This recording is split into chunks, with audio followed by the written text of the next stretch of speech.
guys, welcome to the Academic Observer on Economics, Business and Finance. I just came from a walk outside and it's sunny today in Manchester, which is quite rare. So I'm taking advantage of the natural lighting to do a very quick episode for the channel because it's been a while.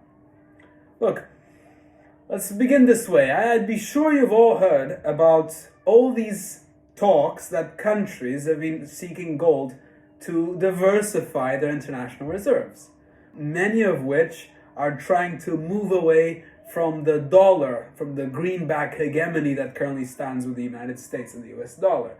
China, you have India, you have Russia doing this. But I'll also tell you as well, none of these countries are going quite to that extent of pegging their national currency to this precious metal. Well, there is one, Zimbabwe. They just announced it a couple of months ago.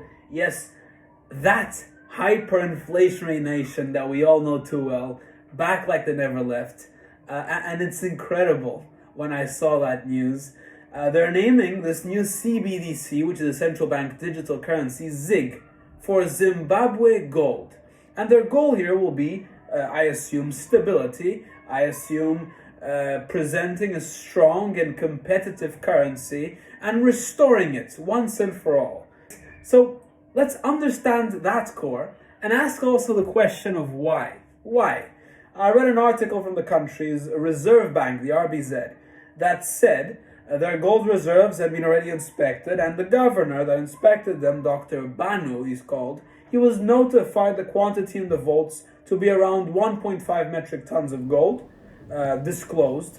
There's approximately another 1.5 metric tons in offshore accounts, but in the country, in the vaults of Zimbabwe's Reserve Bank, it's 1.5 metric tons, out of which 1 metric ton is in solid gold in solid form, and then the rest, the 33%, in mineral form. Not to mention they've got also the arsenal of diamonds, which is quite strong for them, so they could convert and exchange that to increase that amount further as well. That's what I've been told. Look, I'm no sociologist, I'm no psychologist. I don't know what your profession focuses more on, emotional introspections and whatnot. But Dr. Banu's face, let me tell you something. He looked a bit worried during his speech, and I think media caught up to that attention as well. Now, I'm sure my listeners are aware that Zimbabwe's economy is no saint whatsoever, especially this 21st century. Oh my God, from 2007 to 2010, inflation kissed 25,000%. And now with the pandemic, it's spiraled out of control again. I'd categorize it as a new cycle of hyperinflation in the country. It's 1,000% we saw inflation 2020. They don't learn, it seems. And look at this, the central bank printing bank notes of Zimbu dollars worth $1 trillion. That is crazy, with a T. And the worst thing is you couldn't even buy a batch of butter with that tender amount. You have another picture of $100 trillion banknote. And you see even the font. Is it? Rock band? It's a rock band font in the letters, and there's rocks as one. This is the $100 trillion. And that was worth, at the time, approximately $110. Imagine the mess. Now here's the thing. I think you're supposed to abandon your currency when you see that the central bank is printing $1 trillion notes. Okay, that's just my opinion, and frankly, I am pretty sure Zimbabweans reacted in the same proactive way as I would have. I'd like to believe US dollar, the South African rand, since it's a neighboring country, these currencies already reign imperial in circulation, at least between urban peoples, between the majority of the population. It must be in cities like Harare, because if not, how do people survive in a capitalist nature? It doesn't work with the terrible currency they have in the country. The exchange was surpassing 25,000 Zimbu dollars for a single dollar. It's a terrible deal for locals. It's like they're emulating a Tom and Jerry scenario when the topic of stability comes up. And of course, it doesn't help as well that even the government in the recent past, during Mugabe's reign, they had to work informally to fund themselves at a certain point. in time. For example, there was argued that this man named Gideon Gono, he's well known, the central bank governor at the time, used to run a parallel treasury well beyond monetary policy. Like, we're talking financing of security operations, of fuel procurements, many contracts outside central bank mandates, private businesses on the side to generate cash at the time to the incumbent government. Even their public coffers were as dry as people's wallets. The government, we're talking about the government here, had to work in these private sideline deals. Some estimated that Gono, he was managing the equivalent of a third of Zimbabwe's GDP in these sorts of operations. So critics called it kleptocratic. I shall not venture myself into those prognostics. I keep myself as impartial as possible. But you can imagine the frustration.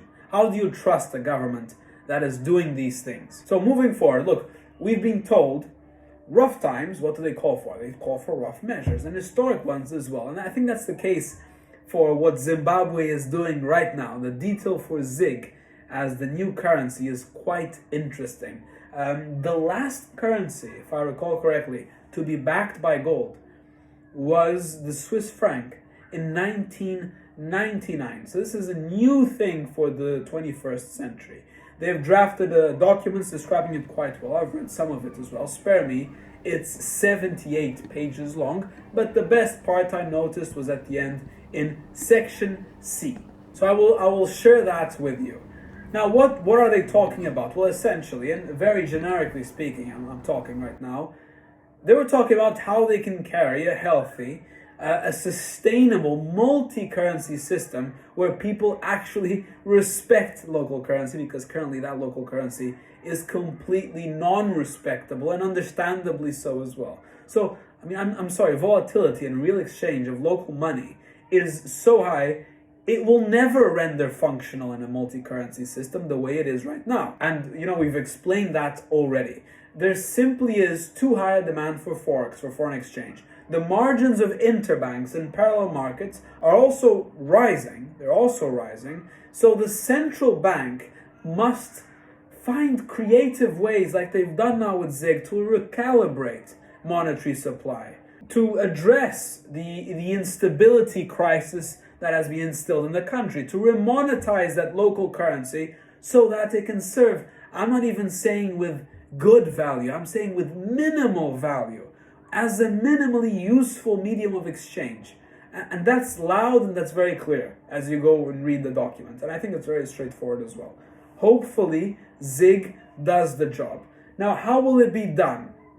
I think it's also worth knowing this. They're going to be adopting a system of exchange that's determined by the markets. Purpose this way to be more efficient, to be more optimized as well. And this way they can introduce a new structured currency that's anchored to local currency, to foreign currency, and to reserves of precious metals, in specific gold. All these will be obligations in response to market demands. I repeat, the central bank can only issue domestic currency, money or coins, when they are fully backed by the foreign reserve. And the currency then must be also available to be convertible on demand by whoever deposits it.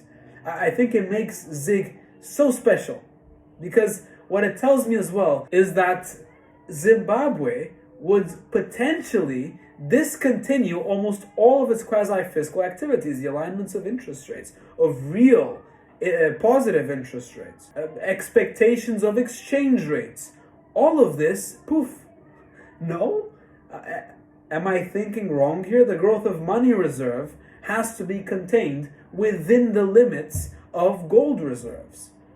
And gold reserves are finite. So there's not going to be any more direct financing by government, no more monetization of debt, no more printing money to satisfy certain people's needs. Maybe I'm being too simplistic, too naive here. But that was my initial impression when I heard about it. It certainly facilitates. They are confident enough that the what you call consolidated macroeconomic fundamentals of the country prevailed with persistent balance of payments surpluses, that's true, fiscal sustainability as well, and a great emphasis on a thriving mining sector which keeps the country alive. I've started working on the industry, and there is tremendous potential there in Zimbabwe: platinum, gold, diamonds, and much more. Hopefully, that can support the local currency.